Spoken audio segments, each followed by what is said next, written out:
Շատ մարդիկ համակիրներ ոչ թե միայն Բարգավաճ Հայաստանից ցանկանում են, ասում են ինձ պաշտոն պետք չի, ես եկել եմ ինձ համար կարևորը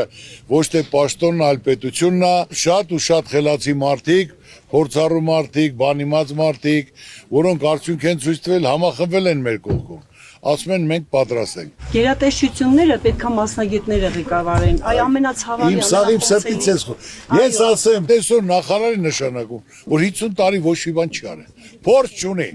Առաջ ոնց էր կոմունիստների ժամանակ։ Ավարտելուց հետո պետք է գնար աշխատել կոմսոմոլ, հրանգիչի օգնական, վարչապետի օգնական, նախարարի օգնական, վարչապետ, պետից հետո նոր կլներ փոխնախարար, նոր փոխնախարարից հետո կլներ մինիստր։ Ես հասարակ աշխատող տղա եմ շինարար։ Այն մյուսը ուսուցիչ է։ Եթե ես դասավանդեմ, ուսուցիչը շինարարություն, այնա, որակ չի եղնելու։ Ապրե, պապս ասում էր,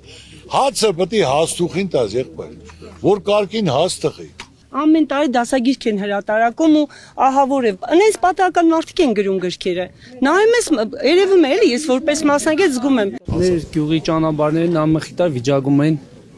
Գյուղի մեջին են, այնտեղ 700 մետր ամենախիտար վիճակում է ճամփիկն։ Պլանավորած աշխատանք ա պետք։ Այսօր կառավարություն Անում են, նամա չէ որ իրանք չեն անում, ԿՊՆ-ն անում են, լավ էլ անում են, լավ էլ աշխատում են։ իմ քպեական աղբեր, խոցավտան։ ԿՊ-ն ես, ԿՊՆ-ն։ Այ ես դե ու ճակատից գնացա, ես ոչ եմ վիրավորում։ Չէ՞ դաս, բա դու ինձ դա սխես դա ճամփիկ։ Բայց արդեն տան, ԿՊ-ն ես սկսես էսի ենենք, ինչ արսեմ տալիս քեզի։ Դե ճանապարհները չելու քպեական աղբեր են։ 8 տարի անցել է ցավը տանը։ Որ ձեր ասածն է կարել։ Խնդրում եմ պատասխանեք։ Որը մեկ ասա,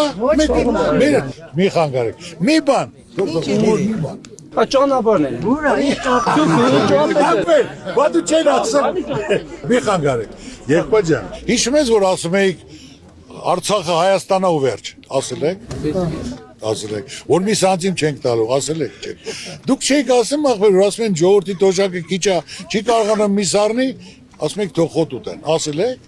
Ինձ մի խոսք եղբայր, ձեզ են կտրել, չեք կարող փողը գնացեք։ Ով կարանի դա գանի։